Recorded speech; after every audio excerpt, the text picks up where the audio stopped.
Good morning.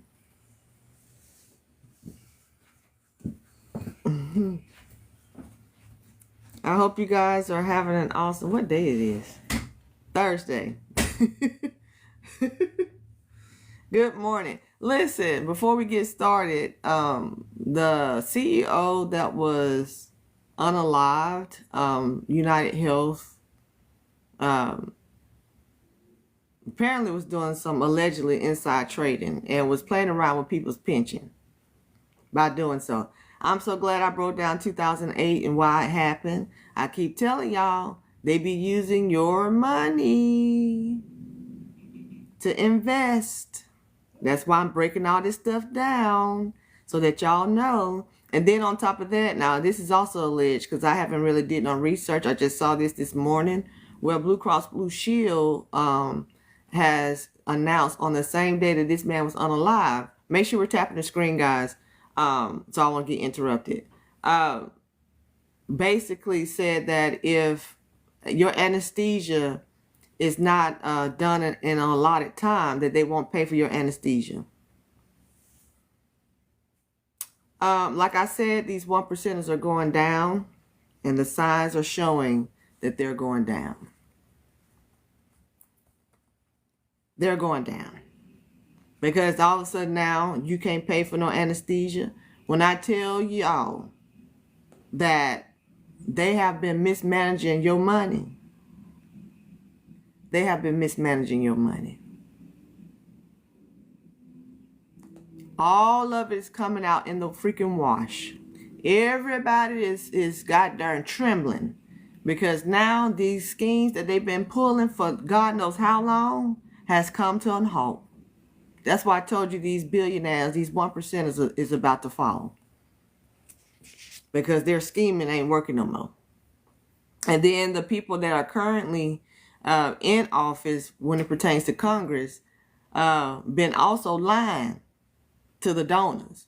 This is why all this had to happen with the whole situation with her raising over $1.5 billion in proceeds for her campaign, and $20 million is missing.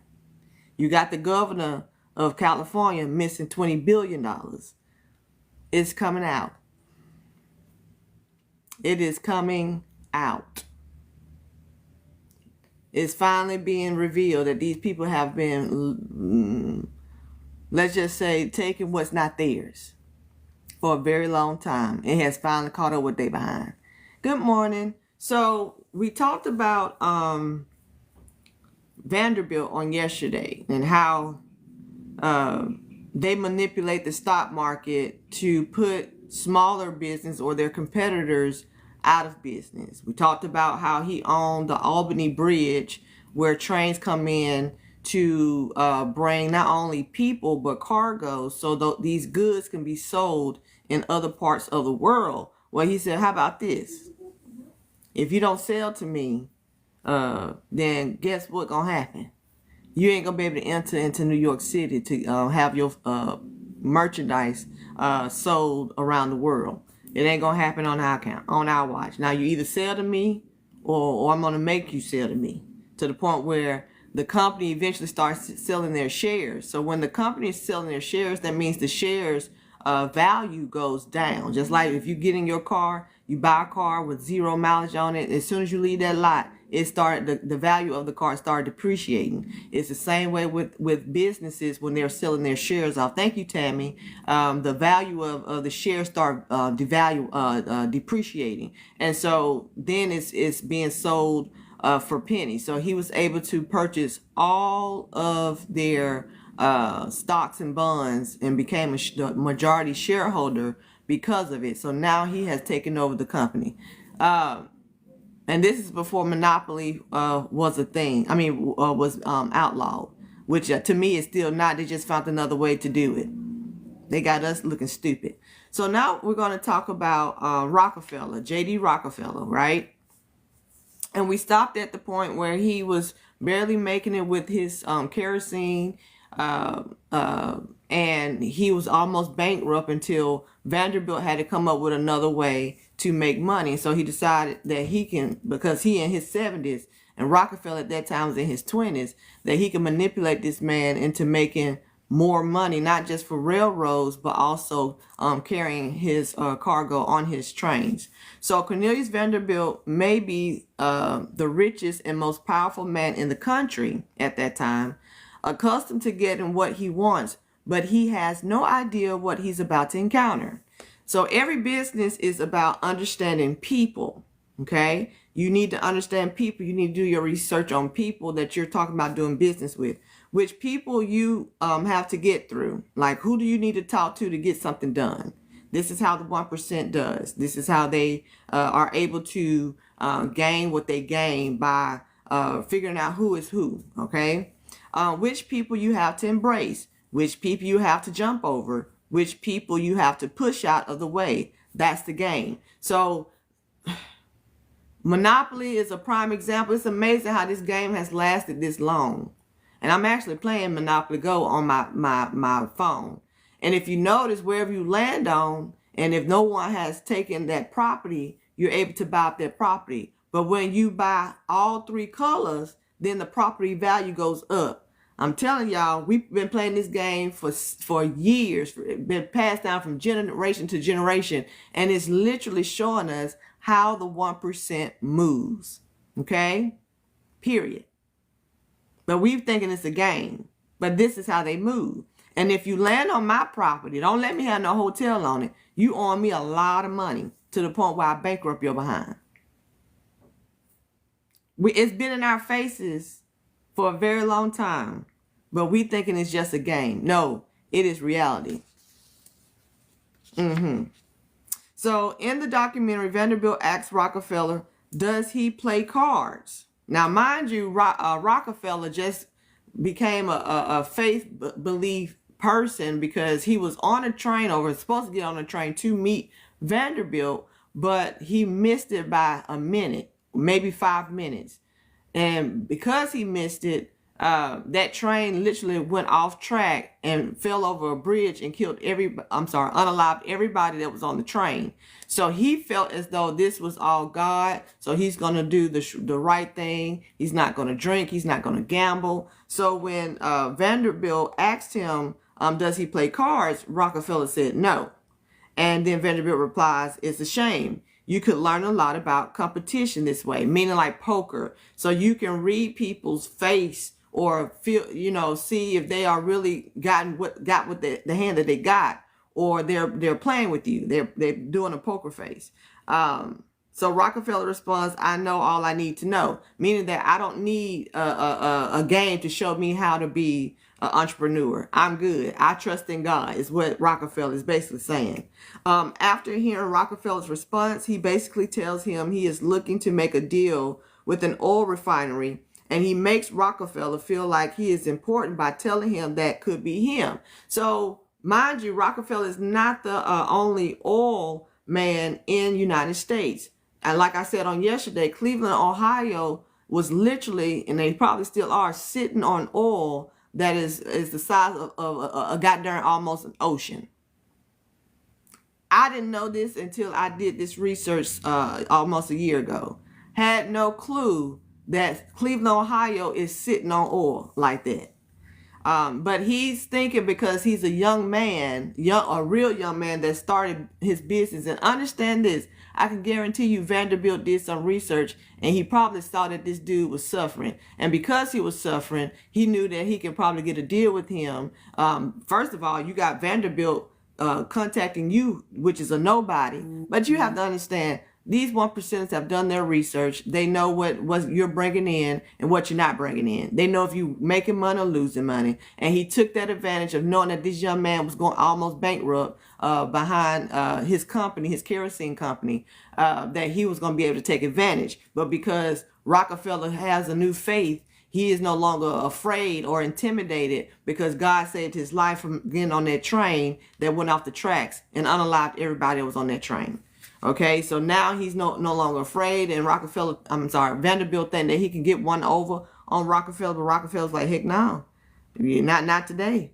After hearing Rockefeller's response, he basically tells him he is looking to make a deal with the oil refinery, and he makes Rockefeller feel like it could be him. So Rockefeller then tells Vanderbilt that he is willing to do an exclusive deal, meaning that I'm only going to work with your railroad department, and but I'm going to give you $1.65 a barrel.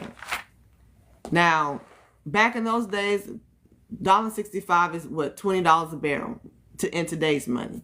But Vanderbilt then responds, that's a discount of more than a third.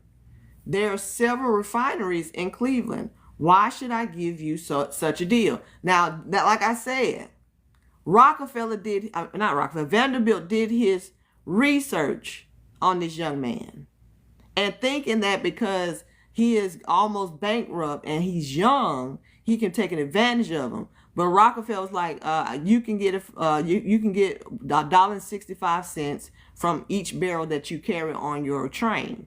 And for him to say that there are several refineries in Cleveland, why should I give you such a deal? Lets me know then that he already did his homework. Y'all need to understand, billionaires, 1%ers, they've already done their homework. A lot of times they'll manipulate the situation far as how you get in business just so that they can do business with you. Now, he's not considered a threat because he's not in the same field as Vanderbilt. Rockefeller is. He is a kerosene. He's an oil man, where Rockefeller is a railroad man. And at this time, railroad was outdoing oil because people didn't have cars at that time. So Rockefeller then responds, because I will fill all your trains with my oil, and if you don't do the deal, I'll find someone else's trains. So now Rockefeller is like, you can sit here and try to intimidate me. You thinking I'm a youngster and I'm going through bankruptcy. I'm about to go to bankruptcy. I can either do it, because if you coming after me, see, Rockefeller was smart. If the richest man in the world is coming to little old me, then apparently you must see something in me, in his mind, that you need. So he played him at his own game. Okay, you the one came to me. I didn't come to you. You either pay me what I'm asking, or you get this percentage, or the $1.65 per barrel, or I can find somebody else to do it. So now, Vanderbilt's like, okay, yeah, he said he don't play card games, but he's definitely playing a game with me right now. And Rockefeller said, I don't need to play no card games, because I already know what I need. And I'm telling you right now, you came looking for me. I didn't come checking for you. So either you take my offer, or I'm walking up out here and find somebody else that will. Because if you're interested in me, then others, that's your competitors, are also looking at me at the same time.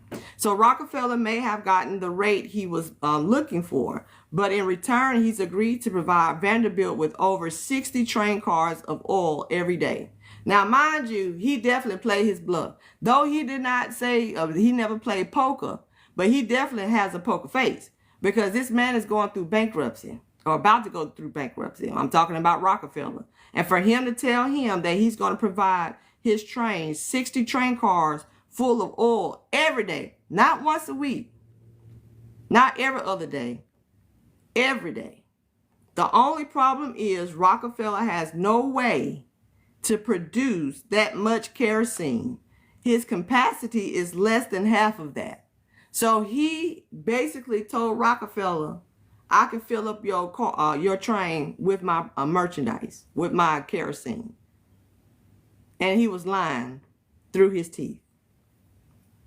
He can barely get it half full. But he knew, he also did research on Vanderbilt. He knew that this man was a real businessman.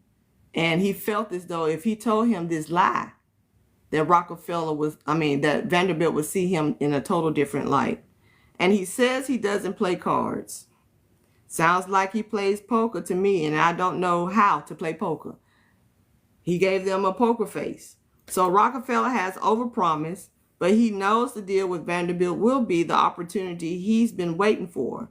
He just needs to find a way to produce more kerosene. Now he's in a pickle. Though I made a promise that I could fill your trains, now I got to figure out how the heck I'm going to do it. It's a daunting task, but John D. Rockefeller has been beating the odds his entire life. Rockefeller is raised in a poor Cleveland household, but even as a young man, he yearns for something more, something bigger, and he knows it isn't going to be handed to him. So he's been working hard all his life. His dad was horrible.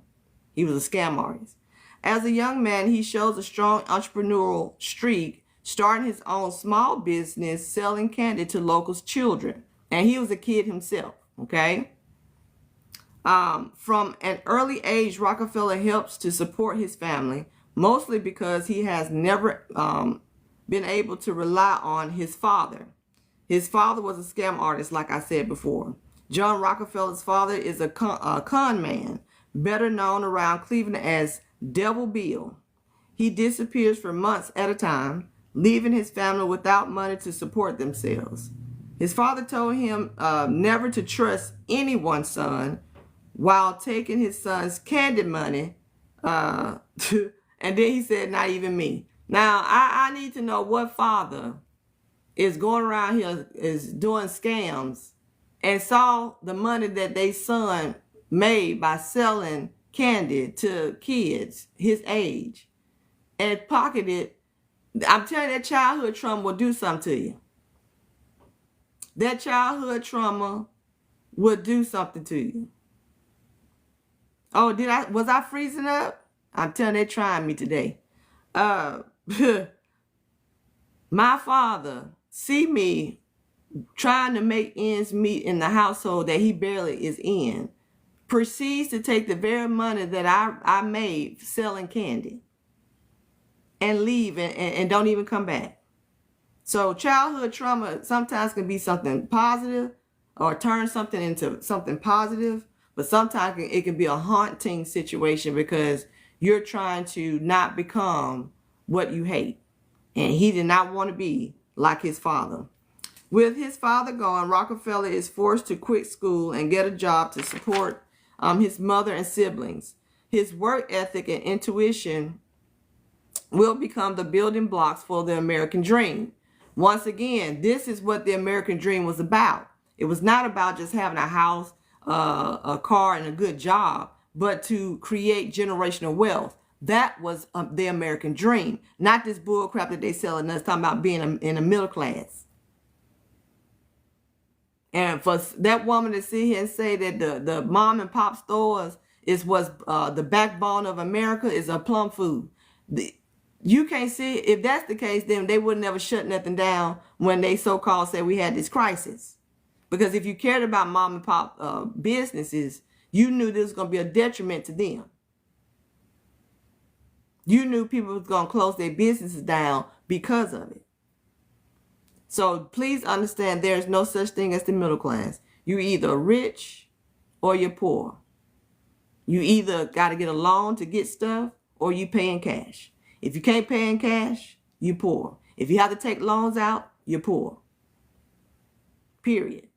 So the 1%, John D. Rockefeller the fourth states, and now this is his great-grandson that's talking in the documentary, my great-grandfather, John D. Rockefeller, was an absolutely brilliant man, businessman. When he started out, he wasn't even in oil or anything. He worked at it very, very hard, and there's an ethic in the Rockefeller family of hard work. Yeah, hard work and buying up other companies. I guess you consider that hard work when you finally have arrived, but you didn't arrive until Vanderbilt plucked you out of your situation. Stuck in a dead-end job, he becomes fixated on finding a big idea and taking a chance. This is another 1%er that is talking. Entrepreneurs and certain business people just look at life and look at things that are changing and are able to see those things and say, I can create a business out of this. And this is what that makes them billionaires, because they will look at a situation and invest in something or create something that they know that can make them money. Rockefeller realizes oil has the potential to change the world. Mind you, during this time, cars were not invented. So instead of people lighting their house with candles, he took the crude oil and made kerosene to light the houses, which lasted a whole lot longer than candles. So he wanted to do this to make himself rich. Oil was first used in kerosene, new way of giving light. Now then we understand why the car was invented. Because when electricity came on the scene, that messed up with Rockefeller. I'm getting ahead of myself. That's doing J.P. Morgan Day. But he had to figure out how we're going to sit here and make more money if you're creating electricity. So what we probably need to do is figure out what we're going to do with this oil. Y'all need to understand anything that has been invented and people are purchasing it has everything to do with making sure that we don't get cut completely out, that I can use my product for something else. And this is why the car was invented. It wasn't invented so that you can get somewhere faster. Hell, you had a train for that.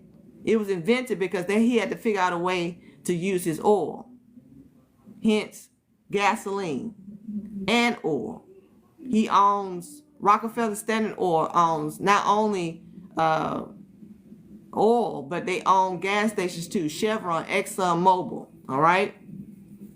Rockefeller knows that drilling for oil is a gamble filled with uncertainty. And since he doesn't believe in luck, he starts looking for a way to make money from oil without the risk. This is what a 1%er had to say in the documentary of the Rockefeller portion of how men made America.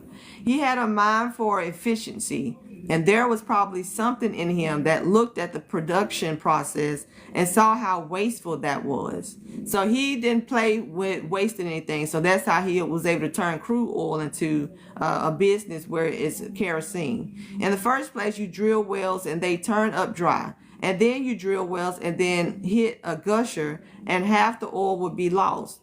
And that offended his sense of efficiency. So he felt that he didn't want to spare any or let any oil just go by the wayside. He wanted to use everything when it pertains to oil.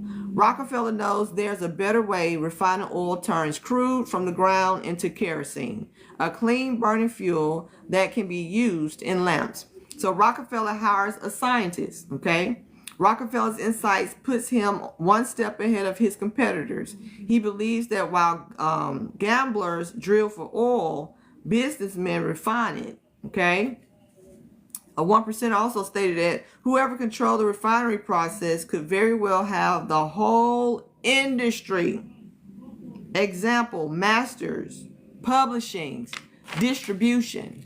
Y'all need to understand how this stuff works, especially when it pertains to the music business. This is why, one of the reasons why they didn't want Michael Jackson still breathing. Because he owned 51% of Sony. And that means he owned a lot of catalogs. So, if you control the masters, the publishing, and the distribution, you can become very wealthy. Don't ever believe that Michael Jackson died poor. Because he didn't.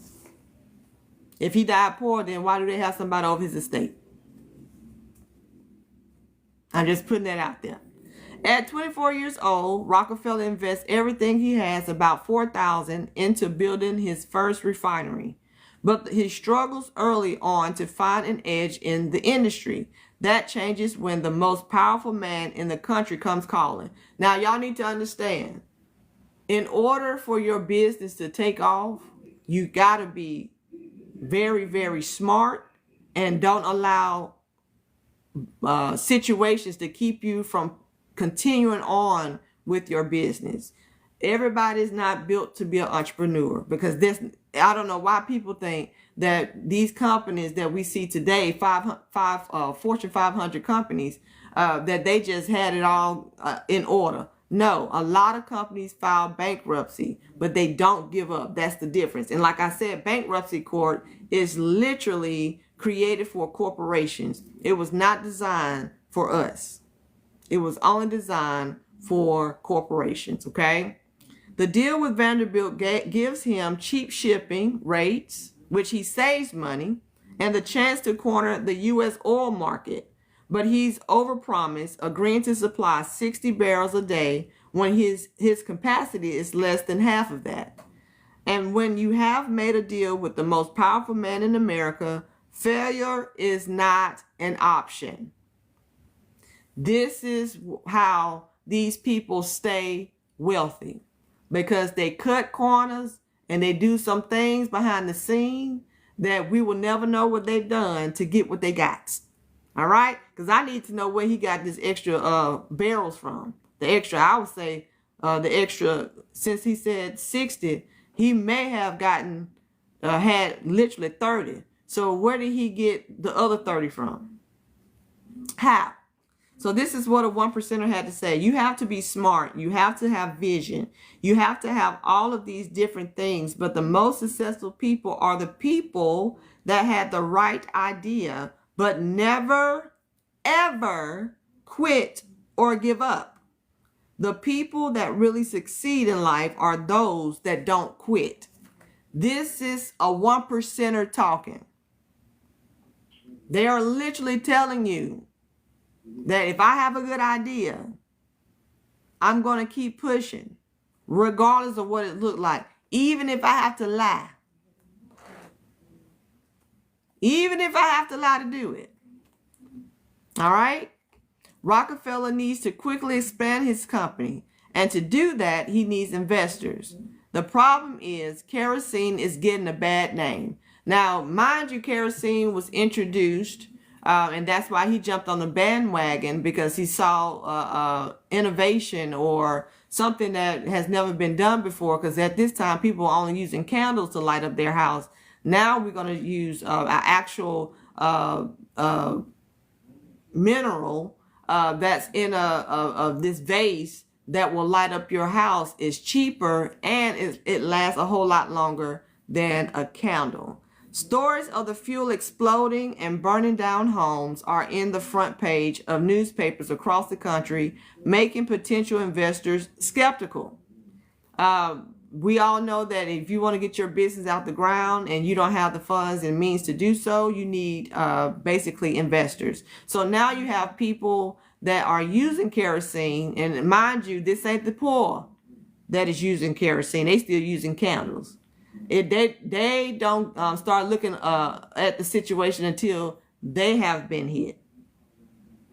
You can be struggling and going through all of this, but until it hits their home, they ain't gonna make no change. Well, they was like, wait a minute now. Now we got these multimillionaires' houses combusting. They're burning because of kerosene, and they don't have no type of thing of saying like warning label, when to have it on, when not to have it on. Okay, so now investors are very skeptical in investing in anyone that's decided to become a kerosene business. Due to high demand, many refiners are rushing to market with dangerous kerosene that's extremely volatile. Now, you need to understand, a lot of times, that's why I don't buy products when it first comes out, because they're rushing to meet a deadline. Especially Apple. They rush to meet a deadline. They give you this phone, and you thinking that it's going to be a great phone, but it has all these glitches. It's having all these problems because it was trying to rush production to meet a deadline. And that what was going on in the kerosene world, in that field, that they were rushing because so many people were starting to buy kerosene that they weren't doing a great quality check, which hence houses was burnt down. All right. Rockefeller sees the problem as an opportunity. So he doesn't see it as a negative. He sees it as an opportunity. He realizes that there's a need to calm the public's fears about and provide them with a product they can rely on. Rockefeller named his product Standard Oil. Smart move. That's why I tell people the name and your logo of your business is very important.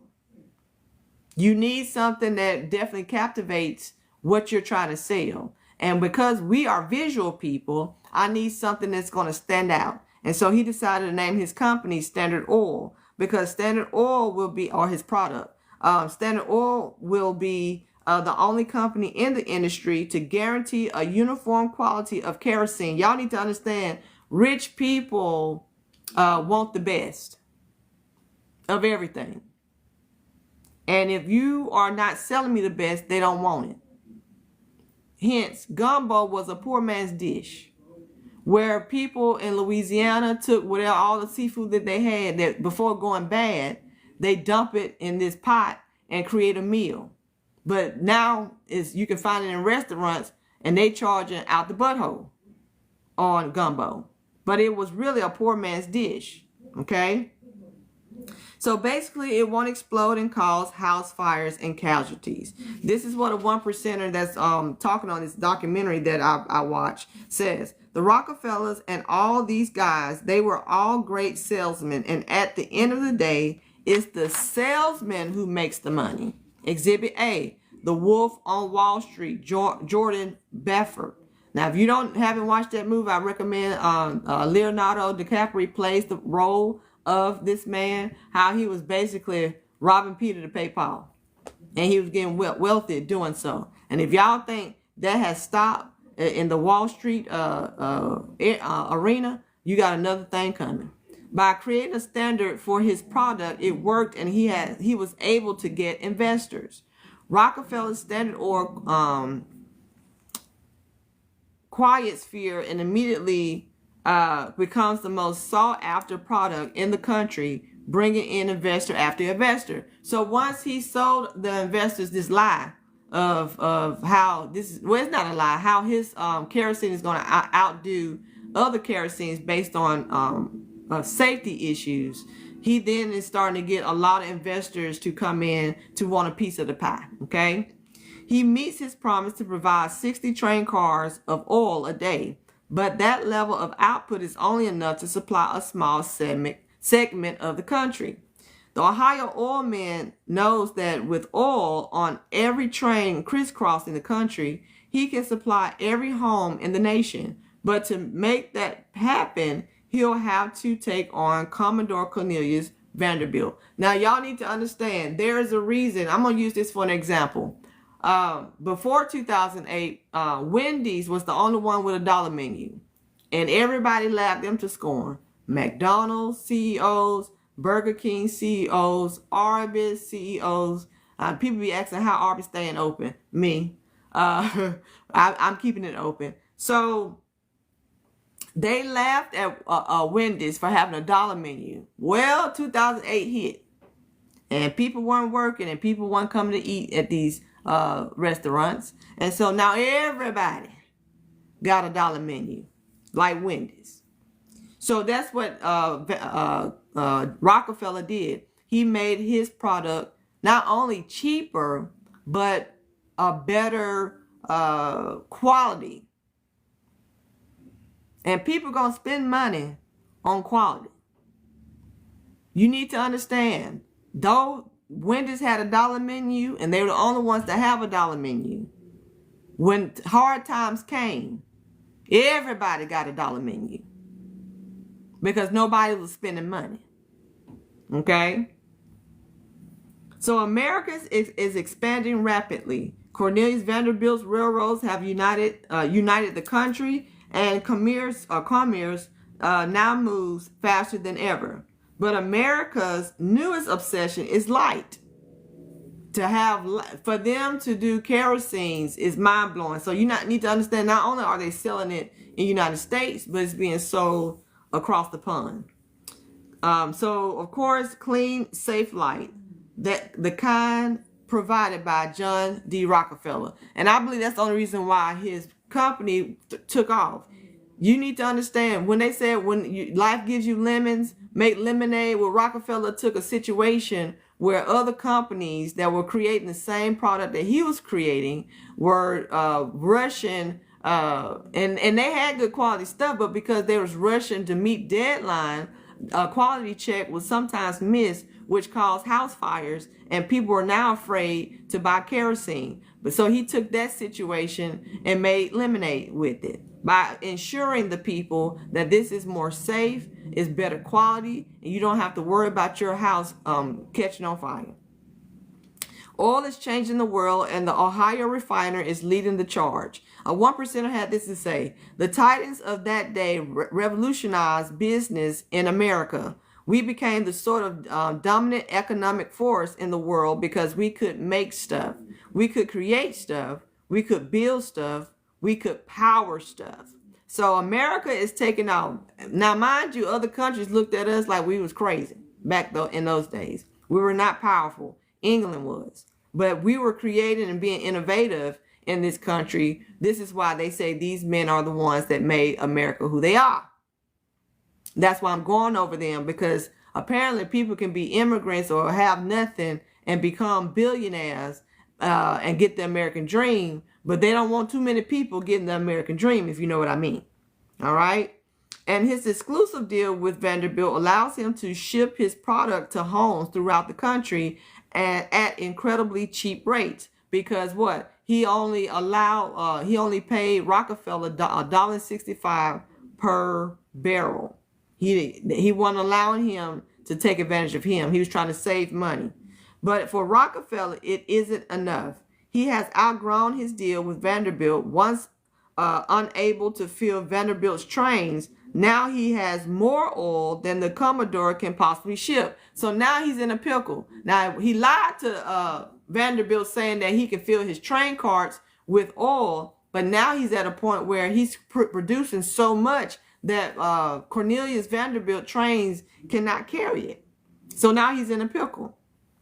This situation, right, could be the reason that that they don't want us to gain capital, because Vanderbilt was the most powerful man in the country. But then you got Rockefeller's is like right here, and he's producing way more than he was producing before he met Vanderbilt, and he's trying to surpass Vanderbilt when it pertains to monetary. Vanderbilt's biggest competitor knows it. Okay. Now, mind you, Vanderbilt hadn't bought all the railroads, but they know that he don't have enough trains to carry Rockefeller's kerosene. So Tom Scott is the president of one of the largest train lines in the country. He wants to take Vanderbilt's place as king of the railroads, and he knows a deal with Rockefeller is the key. I keep telling y'all, these people don't make deals just to be making deals with other companies. They make deals to put another company out, and so that they can become on top, while the person that was on top is falling down. So Tom Scott heads to Cleveland with his protege, a young up-and-comer named Andrew Carnegie, which is who we'll be talking about on tomorrow. He's the one that created steel. This is why we have steel now in our buildings and bridges. As Scott's most trusted lieutenant, Carnegie has helped craft the pitch, proposing a cartel between oil and railroads to Rockefeller. Standard Oil will receive 40% rebate for every barrel it ships. Wow. Wow. 40% rebate for every barrel it ships. Not every cart that's filled with his oil, but every barrel. So Rockefeller declines on paper contract and wants a verbal instead between himself and Tom Scott. Back in those days, they didn't write out contracts. They just, your word is your bond. They shook hands. He didn't want it on a piece of paper. Instead, he wanted to be a verbal contract. He wasn't going to sign his name on nothing, because he already know that he was just using this man until he finds something better. Rockefeller gets a better deal from Scott than he ever could have gotten from Vanderbilt. Of course, word gets back to Vanderbilt. Now, Vanderbilt then found out that his competitor is now also going to be carrying Rockefeller's product on his train. And not only that, the deal that he gave Rockefeller is better than his deal. Now he got done like, wait a minute now. I came to you and I wanted, and you said that we was going to be exclusive. You didn't say that you was going to be shopping around for more for a different railroad company. See, this is why Rockefeller wants to keep it verbal. Because if that was on a piece of paper that he said that Vanderbilt Railroad's going to be exclusive, the only one that he's going to use, he'll be up a creek right now. He wouldn't have become who he is today, his family. But because it was a verbal agreement, he's willing to break the bond, because nobody was in that room but me, you, and your son. You can't prove that I said that you was going to be exclusive, the only company I'm working with. So the Commodore has lost his competitive edge. One percenter said this: Rockefeller skillfully played the railroad tycoons against each other. Rockefeller did. Good morning, James. Rockefeller played two well-known railroad owners against each other. Oil was something the railroads couldn't afford to let go, and so they fought very hard to get that traffic. With the railroads in his pocket, Rockefeller can now supply every home in the nation with Standard Oil and kerosene. All right? And with all that profit, Rockefeller begins to buy out his competitors. Who? I mean, like, you knew it was bound to happen because he's selling so much of his product. Now he's doing the exact same thing that Vanderbilt did, monopolizing, straight monopolizing. And this was not outlawed yet, okay? They learned from the best. Like I said, Vanderbilt. His intent is simple. He wants to own every refinery in the country. It's a concept that's been impossible to execute. Today we know it as monopoly. What is monopoly? Monopoly is a market structure characterized by a single seller selling a unique product in the market. In a monopoly market, the seller faces no competition as he is the sole seller of goods with no close substitute. So y'all need to understand that the same people that make name brands, whether it be clothing, purses, food, it's the same company that makes the off brands. You heard me correctly. The same company that makes name brand stuff, whether it be clothes, food, medication, don't matter, is the same company that makes the generic. I'm going to say it one more time for the people in the back. The same companies that makes the original name brands, whether it be clothing, purses, accessories, food, prescription drugs, are the same ones that makes the generic. They're getting paid on both ends. So if your girl wants a name brand purse, because at one point when they was making knockoffs, the name brand company was like, how about this? We'll make our own knockoffs. We ain't gonna let nobody else make them. Baby, if it's being made by the same company, because that's what it's all about. It's about the goddamn name. It's not about the actual product. It's about the name being on the product. Well, his name might, or her name might not be on his purse, but he made it. All right? He made it. I'm not telling everybody to do that because, you got some girls that are very materialistic. You might lose your girl if you say something like that. So even though they claim we don't have this problem today, that is a lie. Vanguard, BlackRock, etc. are all under the same umbrella. They claiming that monopoly don't exist no more. But I need to understand why in the world Vanguard and BlackRock is pretty much on everything. And I do mean everything. Every business from around, not just the United States, but around the world. We're going to talk about all this later on down the line and break BlackRock down for y'all. I'm just going through this process of understanding who these men are that made America great. And actually got the American dream, which is creating generational wealth, that they're refusing to allow us to do as American citizens, because they don't want too many people with power, okay? But Rockefeller isn't just expanding his company. He's also looking to maximize profit by any means necessary. He would buy the refineries and then shut them down. Did y'all hear me? It's not like he kept jobs for these people that was working for these refinery companies. He will buy them and then close them, leaving people without jobs. But this is supposed to be a Christian man. I guess Jesus said, the poor will be amongst you. Lord forgive it. I guess he took that scripture and said, well, if we don't got no poor people, then, Jesus said poor people going to be among us. So we make sure that we got poor people. So he wasn't doing what Vanderbilt was doing. At least Vanderbilt was keeping the company going after he done bought it. But not Rockefeller. Once he bought it, he shut it down. He shut it down. Of course, this action causes people to lose their jobs. And of course, their living changes for the worse because of it. This is messed up, y'all. That he don't. that lets you know that the product was probably better.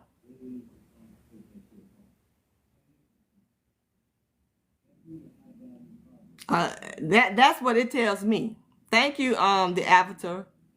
That the product was better than his, and that's why he completely shut it down. Uh-huh.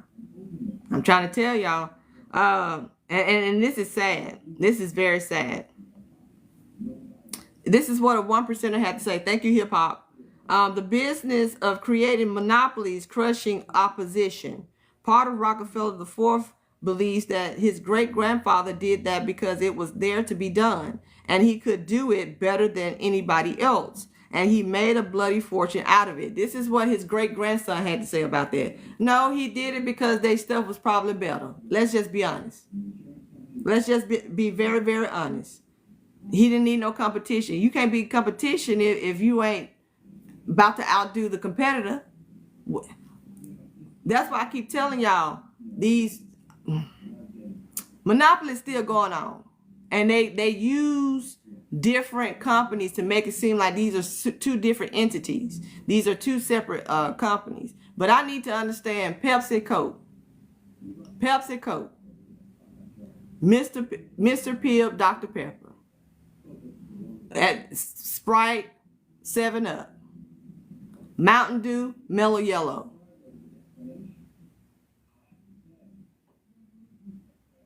All these drinks are the same. Different names. Same company. But they make us think that they're competitors. Just like they make us think that the Democratic Party and the Republican Party are at odds with each other. That one has this going on, the other one has... Y'all better wake up. Y'all better wake up. Now this man is shutting down companies because they are competitors. But this is supposed to be a godly man. There ain't nothing godly about this. By the time he's finished, Rockefeller controls, and y'all need to hear me good. By the time he is finished, Rockefeller controls 90% of the North American oil supply. His company, Standard Oil, is the country's first monopoly. Mind you, this is in Cleveland, Ohio. But his headquarters has been moved to Texas. Standard Oil. At 33, the Ohio oil man is now the most powerful man in the country. The Commodore has created a monster. Vanderbilt has created a monster. Hey, no name. Now he realizes what he has done. He realizes that the only way to combat Rockefeller is for the railroads to start working together. Oh, Vanderbilt's like, wait a minute, I can pull this boy out of the the slums, and now this joker's about to pass me in power. Oh, now we can't have this. So this is what I'm going to do. I'm going to befriend my competitors, because at least Vanderbilt was not literally trying to buy out companies just to close them down. Because I'm telling y'all, Rockefeller did it for a reason. Now he's saying, I need to contact my competitors. We got to come together because he's becoming too powerful. You see how a powerful and rich person will use his competitors just to put another person out of business? I'm telling y'all, when we seeing fluctuation in stocks, when we seeing the stock market looking a mess, and we're seeing this, it's a reason why it's being done. Has nothing to do with our economy. Has everything to do with what they're manipulating numbers so they can put a certain company out of business because they don't want to be surpassed. And that's the bottom line. Rothschilds do not want to be surpassed. And I said it. I didn't say Rockefeller. I didn't say Vanderbilt. I didn't say J.P. Morgan. I didn't say Carnegie. I didn't say Ford. I said the Rothschilds do not want to be passed. Now, these people are supposed to be Jews. And I find it very odd that they're the wealthiest in the world, and yet and still Auschwitz happened. I keep telling y'all what it's about, class. And they definitely don't want nobody surpassing them. Somebody was about to surpass the Rothschilds. And they had to do exactly the same thing that Rockefeller did. But they did this way before Rockefeller was even thought of. Now he was thought of. But they probably took a page out of his book. We need to get rid of the person that's trying to surpass us. All right. He forms an unlikely alliance with his biggest rival, Tom Scott. Mind you, Tom Scott also is carrying Rockefeller's oil. This is crazy. And when I think about stuff like this, I think about a song. They smile in your face all the time. They want to take your place, the backstabbers. That's how Cornelius Vanderbilt saw Rockefeller. He's a backstabber. You was nothing. I made you something. And now you trying to surpass me and disrespect me because you know that you about to goddamn start making this money? Oh, no. I'd rather goddamn become a frenemy with my goddamn competitor to take you down. Because what you ain't finna do is surpass me. I control. I'm the king of United States. Y'all, I'm telling you, history will repeat itself if we don't know it. I try to make history fun. I try to make it interesting so that y'all can start doing your research for yourself. But we're literally seeing it today. They're still doing the same things that they did back then. All right? Remember, no signed contracts from neither Vanderbilt or Scott with Rockefeller. Rockefeller's a genius. He don't have nothing on piece of paper saying that I got to do business with you.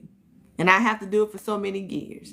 This joker said I'm only doing verbal contracts because I already know I'm about to outgrow y'all. I'm just using y'all so I can get to where I need to get. All right? To Rockefeller, the move is nothing short of a declaration of war. So now he has gotten wind that Vanderbilt and Scott have decided to team up. Railroad men that were enemies are teaming up to put Rockefeller out of business. So he feels that they have declared war on him. You think he finna go down without a fight? You're sadly mistaken. Grown rich men playing over the American lives. Grown rich. I don't understand that they don't care. Well, yes, I do. They don't even care about our situation. They do not care if your job in your city, they start taking businesses and taking them overseas, and you've been working for this plant for 10 years, 20 years, and now you are being let go because they decided to move their business to another country so they can pay for cheaper labor. You need to understand, they're all about saving money. A real wealthy person is not wearing name brand stuff. And they're not buying luxury cars. They don't have nothing to prove to you that they are wealthy. We're the idiots that go and spend all this money on stuff that we can't even goddamn afford. You don't see a wealthy, you will be surprised the people that you walk by look like they are bums by the nature of what we deem as success. They're not wearing no name brands. They're wearing Walmart clothes. And they got millions and millions and millions of dollars in their accounts. They got stocks and bonds. Y'all need to wake up and stop spending this money because they ain't spending their money like that. But you helping them make money by spending money in their establishments. All right? The former partners' interests are no longer aligned. Vanderbilt has formed an unlikely alliance with Tim Scott, his rivalry, aimed at forcing their biggest client to pay going rate. So now they don't want him paying less like he's been paying because now he's making way too much money entirely too fast. So now they want to do it going back to the going rate of what is due to them, Vanderbilt and Tom Scott. John Rockefeller sees their actions as a declaration of war, and he's not going down without a fight. This is what a historian had to say about John Rockefeller. So John Rockefeller had the ruthlessness that sometimes comes from utter conviction that what he was doing was right and not just correct, but divinely inspired. There we go with saying that this is all divine. Yeah, Making people lose their jobs so they can become poor is not divine, but I digress. And the people who opposed him weren't really entitled to their point of view because their point of view was wrong. It was almost as though they had turned aside God's grace. So Rockefeller took it as offense to his faith that you're coming against me when God has ordered my steps. I hate when people do this. Don't be using God in your mess, trying to say that this is a divine situation. If it was so divine, you would be doing way more than what you're doing, and you wouldn't have never bought your competitors' businesses only to shut it down, which caused thousands of people to lose their jobs. That ain't divine. There ain't nothing godly about that. If you turn aside God's offer of grace, then expect no mercy. And that's the way he thought. I gave y'all grace. What grace did you give them, Mr. Rockefeller? Hello? You was making a killing because you was paying these people pennies for taking your cargo to be able to be sold not only in the United States, but across the pond. Jesus. Rockefeller is determined to find another way to transport his oil. He knows if he can't, the railroads will win. So now he's trying to come up with a new plan. I got to get the middleman out. I'm sick of these people. Well, no, he was a Bible reading man. So he was talking about, but like I said, people use scriptures to manipulate people and control people. All right. Again, it's not about the money, only about winning. They can care less if they lose money, as long as they still winning, beating their competitor. That's all that matters. Standard Oil Refinery in Cleveland, Ohio. So Rockefeller's solution, again, comes from the most unlikely of places. Oil in the refinery is moved using large pipes. And Rockefeller realizes if those pipes can transport all over short distances, they could also be used over long distances. This is where the oil pipes originated from. Him. Because he wanted to cut out the middleman. Thank you, Courtney. I don't have to use your goddamn trains no more. I'm just going to build pipes underground. Good morning, Courtney. So this is where it comes from. Understand anything that's been done when it pertains to making more money. Somebody created it because they was trying to get back at another 1%. Okay? If Rockefeller can build a pipeline large enough, he'll be able to cut the railroads out of the oil business for good. Good morning, Warren. So these pipelines were created to cut out the middleman. The pipeline will require a massive investment and incredible risk. But if he gets it right, Rockefeller will be able to do what he loves to do most, which is win. This is what another 1%er had to say. It probably comes early in an entrepreneur's life where you realize you're willing to do things in the business world that other people aren't willing to do. Like I said, they cut corners, they do some underhanded stuff, and this is how they stay rich, okay? Everybody has ideas and everybody's got ambitions, but most people aren't willing to cross that line. And I think an entrepreneur that's successful, that's their nature. Wherever there is change, where there's uncertainty, there's opportunity. This is how the 1%, you need to understand, this is why I'm breaking down the men that made America. They still go by these moves that they made back in the late 1800s, early 1900s. 1%ers still take this of what was done in the past to heart, and they use it today. And this is why I'm breaking it down, so we can recognize when things are being done and why things are being done, okay? I know, K. Brown, I don't know. These people get greedy.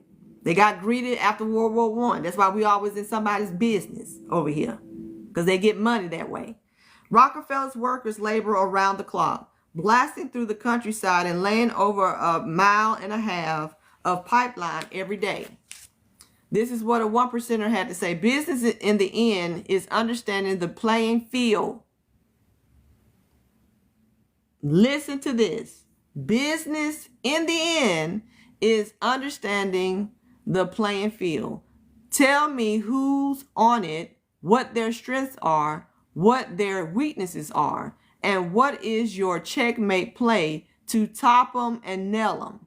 And so you're always in that competitive game. You're looking at innovation. You're looking at leapfrogging, trying to get ahead of them. You're never complacent. You're semi-paranoid about what they're doing. That's what the game is all about.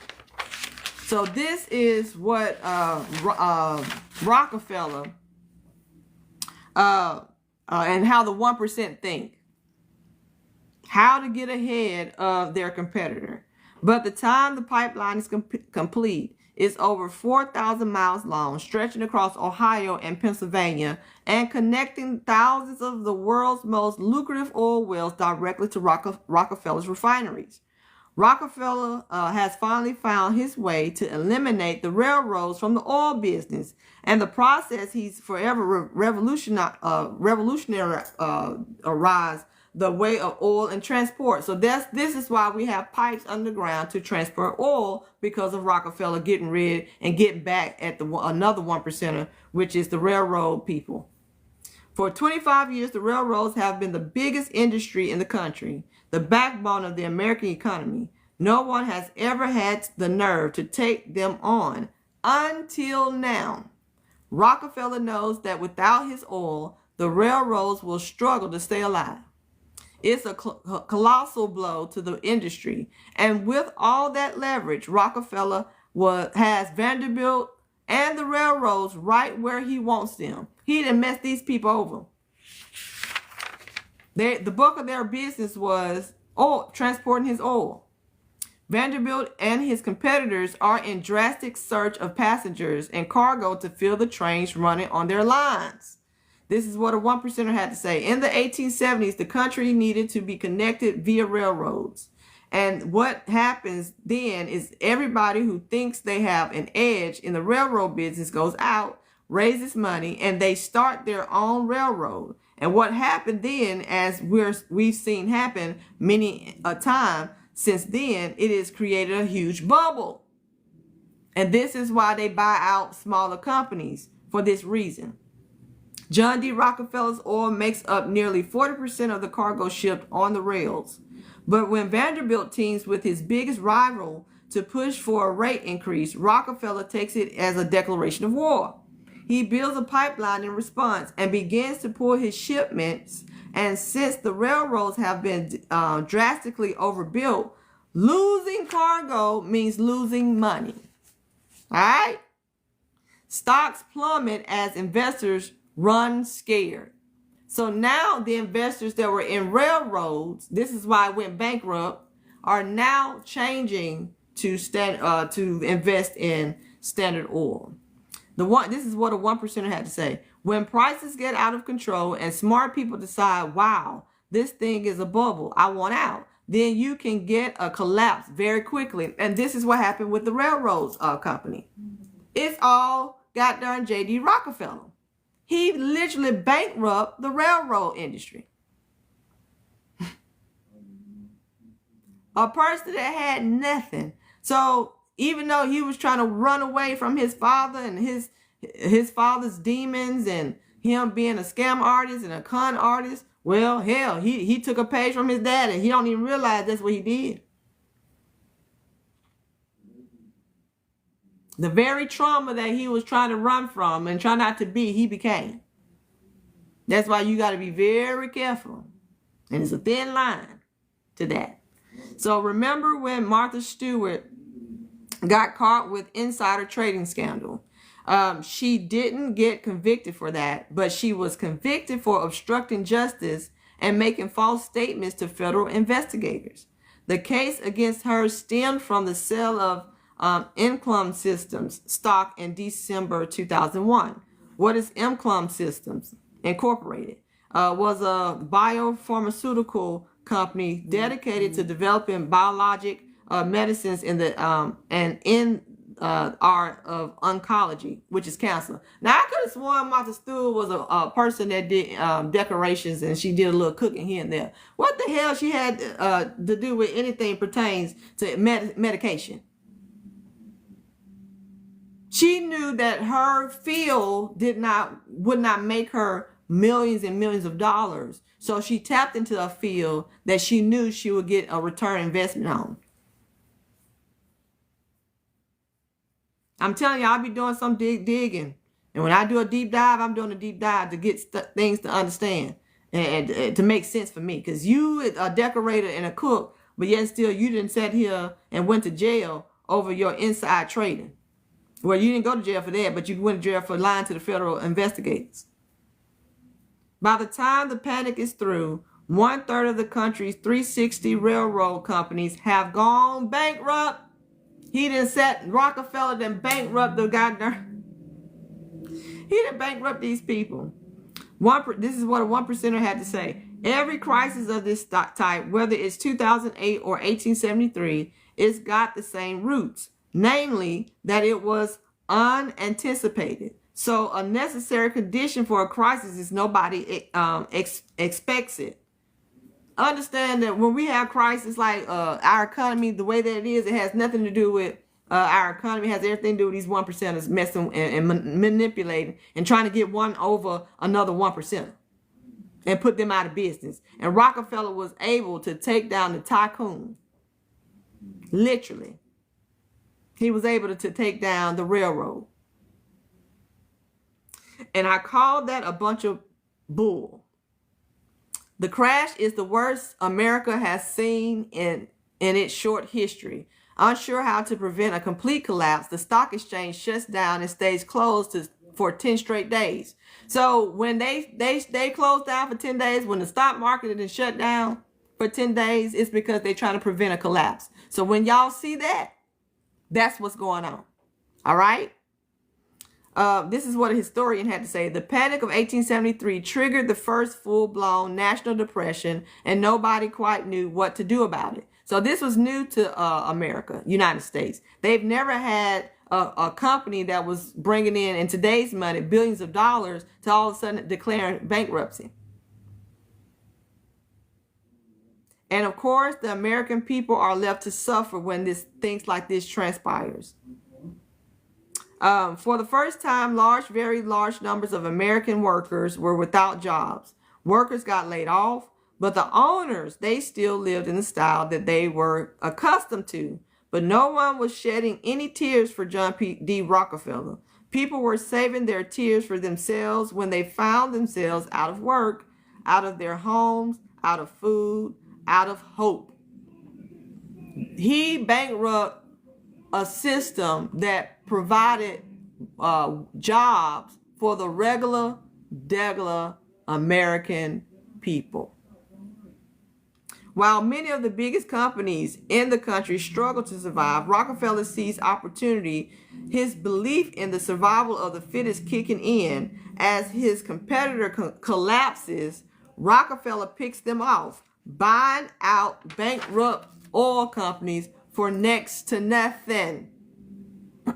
This is a demon. I don't care what nobody say. This ain't no good man. Talking about he's divine. And when you get to the point where you have a God complex, stuff like this tends to happen because you're saying that this is God's will. Lies. It's God's will for you to bankrupt the railroad company that causes people to lose their goddamn jobs, that they can't pay their bills, they can't eat. This is what a 1%er had to say. I find that I do better in bad markets.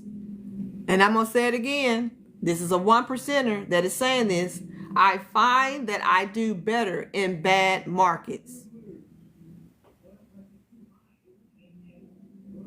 Good morning, Tracy. I buy things in bad markets, and you can't do that in a great economy. You can't buy it. I buy things in bad markets because you can't do that in a great economy. You can't buy it.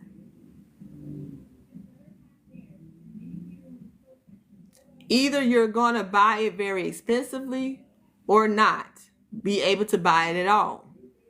So there's a lot of opportunity I find in the bad times. And I'm going to have to stop right here, y'all, because I got to go. I got an appointment this morning. I'm going to finish the rest of Rockefeller tomorrow, and we're going to also tap into Carnegie. I'm telling y'all, this just gets worse. This gets worse. I'm trying to get you to understand the blueprint of how the 1% thinks, how they move, so we can start paying more attention. We got to stop this great divide amongst each other. We are on the same page. We need to understand how they move, how they operate. And if they're willing, they prefer the economy to be jacked up so they can buy shares and stocks, then that lets you know why we keep having a messed up economy. I love you guys. Thank you all for the new followers. Thank you so much for the gifts. And we're going to do this again tomorrow at 7 a.m. Central Standard Time. We're going to finish this off on tomorrow, guys. I cannot wait to finish this. And then we get into Carnegie. And it's just going to get worse. I'm telling y'all, it's going to get really bad. You're going to start seeing how these people are willing to go to the ends of the earth to get what they want, even if it costs them to have to unalive a lot of people. Love you guys. Take care. Be blessed. Bye.